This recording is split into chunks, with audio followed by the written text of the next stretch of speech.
안녕하세요. 상관지인 홍현필 변호사입니다. 파산 선고 효과 두 번째 시간입니다. 지난 시간에는 이제 파산재단의 성립과 자유재산 네 가지가 있다고 그랬죠. 이걸 알아봤습니다. 그 다음에 이제 두 번째가 관리처분권 이전합니다. 파산 선고에 채무자는 파산재단을 구성하는 재산에 관한 관리처분권을 잃고 박탈당해서 관리처분권은 오직 파산관제인에게 전속하며 파산관제인은 파산재단에 관한 소송에 관하여 당사자로서 소송행위를 합니다. 그래서 이미 진행 중인 소송은 수개하고요. 새로운 소송은 오직 관제인만 소송행위를 할 수가 있습니다. 그러나 채무자는 자유재산에 대한 관리처분권은 그대로 보유하죠. 자유재산은 채무자가 마음대로 처분할 수 있다는 겁니다. 파산 절차에 관한 재판에 대하여 즉시 항고할 수 있다. 그 다음에 파산 선고 후 채무자의 법률행위 등의 효력. 이게 되게 중요합니다. 파산 선고 후 채무자의 법률행위 등의 효력. 파산 선고 후 채무자가 파산재단에 속하는 재산에 관한 법률행위를 한 경우 상대방은 파산 채권자에게 이를 대항할 수 없고, 채권자에 대한 관계에서 무효란 얘기죠. 상대적 무효. 채권자는 유를 주장할 수 있죠. 관제인은 파산 선고 후 채무자의 법률행위에 의하지 아니하고 파산재단에 속하는 재산에 대한 권리를 취득한 경우에도 상대방은 그 취득으로서 파산채권자에게 대항할 수 없습니다. 상대적 무효입니다. 이는 파산 선고 후 파산재단에서 재산이 유출되는 것을 막아 파산관제인이 원활한 한가 업무를 수행하도록 하기 위한 것입니다. 관제인이 선임됐는데 미처 이제 관리처분권을 장악하기 전에 채권자가 그 상대방이 이제 채무자가 그 관제인 선임 전에 이제 매매를 한다든지 임대차를 한다든지 증여를 한다든지 그런 게 다 파산 관제인에 대한 관계에서 다 무효로 처리하는 겁니다. 파산 선고 후에 어떤 그런 행위는. 또한 파산 선고 일에 한 행위 또는 권리 취득은 파산 선고 후에 한 것으로 추정합니다. 따라서 관제인은 법률행위 또는 권리 취득이 파산 선고 당일에 이루어진 것임을 증명하면 충분하고, 이에 대해 상대방이 그 법률행위 또는 권리 취득이 파산 선고의 시를 기준으로 파산 선고 전에 이루어졌음을 증명해야 된다. 10시에 선고가 왔으면 10시 이전에 그 행위가 이루어졌다는 것을 입증해야 됩니다. 선고날 한 것은 선고 후에 한 것으로 추정되니까요.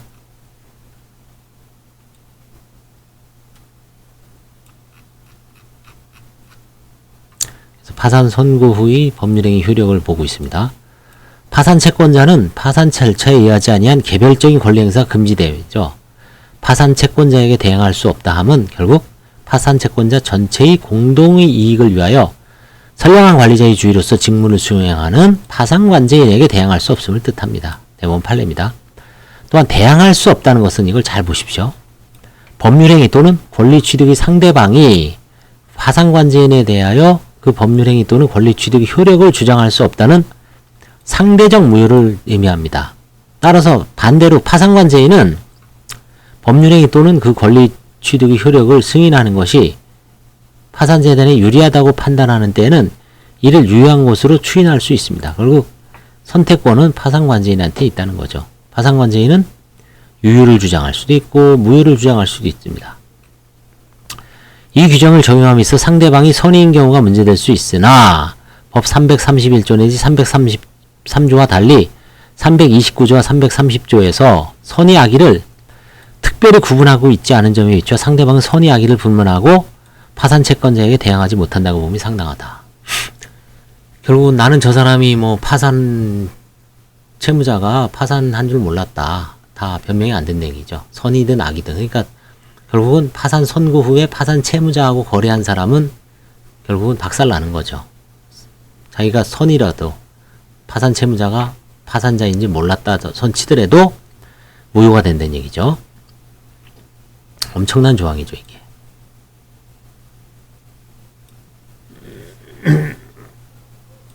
여기서 이제 관제인의 경험을 얘기해 보자면, 저도 옛날에 어떤 파산 채무자가 차가 좋습니다.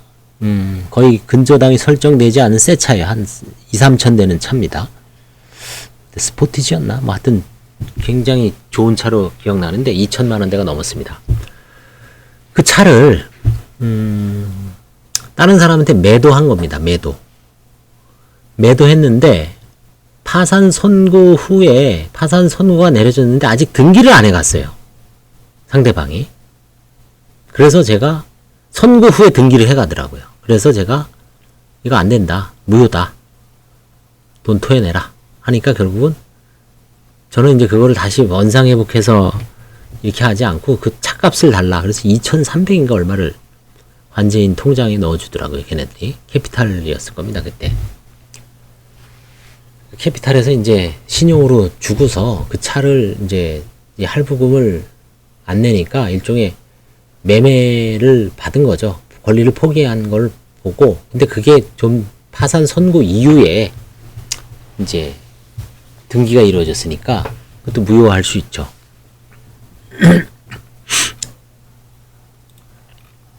그래서 한편 부동산 또는 선배가 하나의 파산 선고 전에 생긴 채무 이행으로서 제가 얘기한 게 이거죠. 파산 선고의 한 등기 또는 가등기는 파산 채권자에게, 채권자는 항상 관진이라고 그랬죠. 관진에게 대항할 수 없고, 다만 등기 권리자가 파산 선고의 사실을 알지 못하고 한 등기에 관하여는 그러지 아니하다. 여러 개는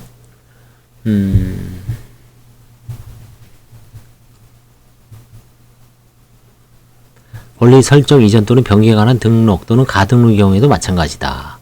파산 선고 후 그 사실을 알지 못하고 채무자에게 한 변제는 이로써 파산 채권자에게 대항할 수 있으나 파산 선고 사실을 알고 한 경우에는 파산재단이 받은 이익의 한도에서 파산 채권자에게 대항할 수 있다. 이때는 아마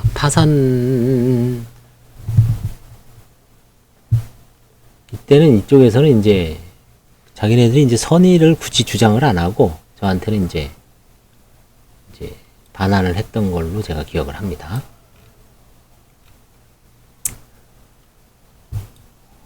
어음도 마찬가지고요.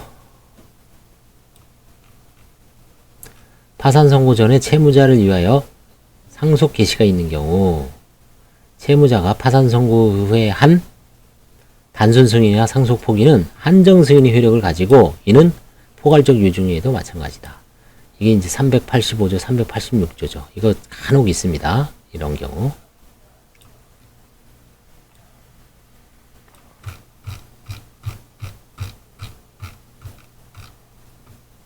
그래서 이 기존의 법률 관계에 대한 효과는 다음에 보고요. 이 파산 선고 후에 법률행위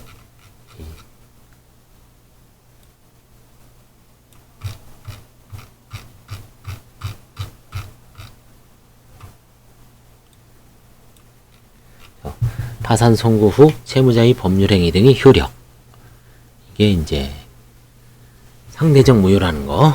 파산 선고 후에 한 법률행위는 선이냐 악이냐에 상관없이 전부 무효라는 거. 다만 등기라든가 등록, 한화음의 배수 이런 경우에는 파산 선고 사실을 알지 못하고 등기나 가등록 같은 걸 했을 때는 그런 경우에는 유효하다. 그걸 잘 알아두시기 바랍니다. 그때는 이제 선의자는 보호한다는 얘기죠. 일반 법률행위에는 다 무효라는 얘기죠. 그래서 그걸 구분하시기 바랍니다. 감사합니다.